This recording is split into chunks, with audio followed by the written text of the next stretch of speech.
心烈其完素，皎洁如霜雪。才为合欢扇，团团似明月。出入君怀袖，动摇微风发。常恐秋节至，凉飙夺炎热。弃捐妾寺中，恩情终道绝。大家好，我是败家女。这位才情并茂的婕妤，出自汉代极负盛名的家族扶风班氏。虽然她的名字已不可考，但她的侄儿班彪、侄孙班固、班超、班昭，个个都是东汉史上震古烁今的人物。汉成帝时，他以良家子的身份被选入宫，不久便晋封为婕妤，地位仅次于皇后。此时的他虽深受宠幸，却从未恃宠而骄。有一次，皇帝特地命人打造一辆巨大的辇车，欲与其共乘，他却以贤圣之君皆有名臣在侧，3代亡国之君身旁才会坐着宠妃为由，婉拒太后王政君。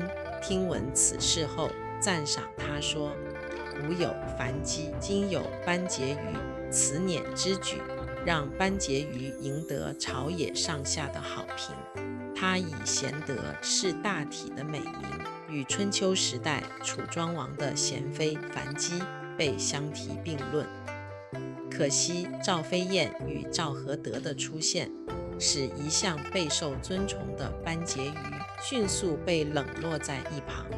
赵飞燕体态轻盈，舞技妖娆妩媚；赵合德肌弱凝脂，举止风情万种。这对姊妹与班婕妤的端庄自持相比，更能迎合汉成帝的感官欲望。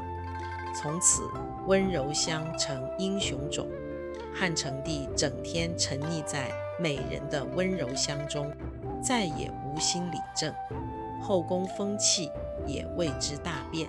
后来赵飞燕姐妹甚至为了独霸后宫而诬告许皇后与班婕妤，指控他们私行巫蛊之术，诅咒后宫妃嫔。许皇后因此被废，班婕妤则亲自面圣，为自己辩驳说：妾闻死生有命，富贵在天，行善积德都未必能得到福报，更何况是作恶行祟。如果鬼神有知，绝不会接受这种大逆不道的诅咒；如果鬼神无知，行巫蛊之术，诅咒他们又怎会有用？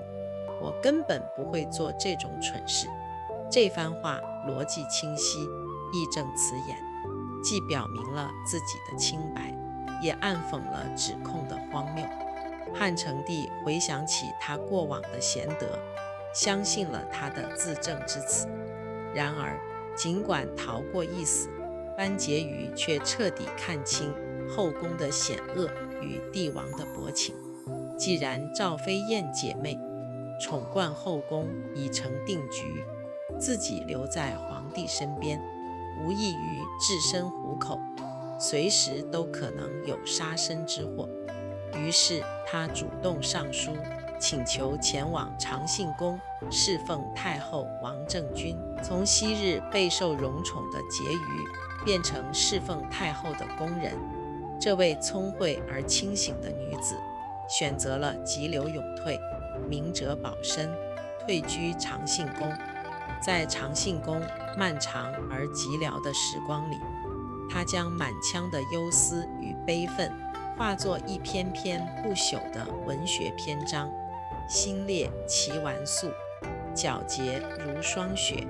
才为合欢扇，团团似明月。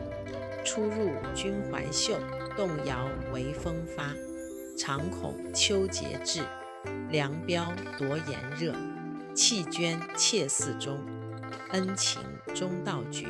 这首团扇诗又称怨歌行，说自己像一把精美丝绢制成的团扇，状如圆月，质地皎洁，曾经出入君怀袖，备受主人喜爱。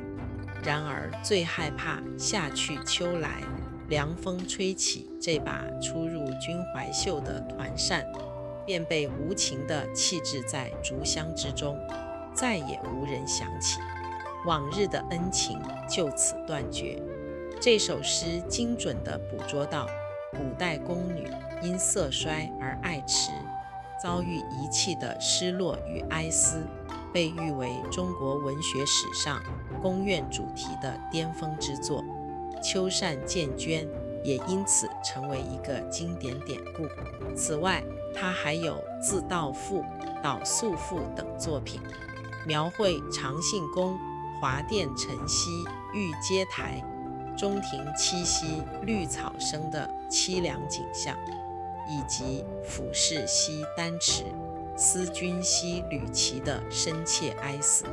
语言清丽婉转，情感哀而不伤，怨而不怒。这些作品不仅是个人命运的悲歌，也是宫廷女性抒发内心情感的重要窗口。中庸诗品说：团扇短张，此指清洁，怨声闻起，因此被列为上品。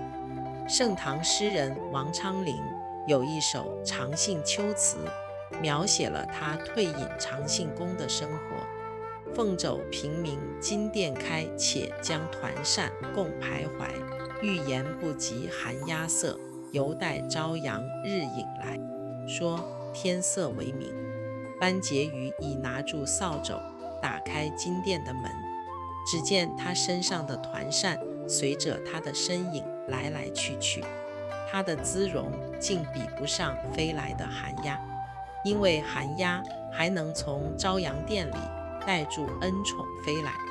这样一位完全失去皇上恩宠的人，却在汉成帝死后奉王太后之命担任守护陵园的职务。岩陵里埋葬着汉成帝的遗体，班婕妤在生命的最后竟还要与这位抛弃他的负心汉相守到死，真的是太悲哀了。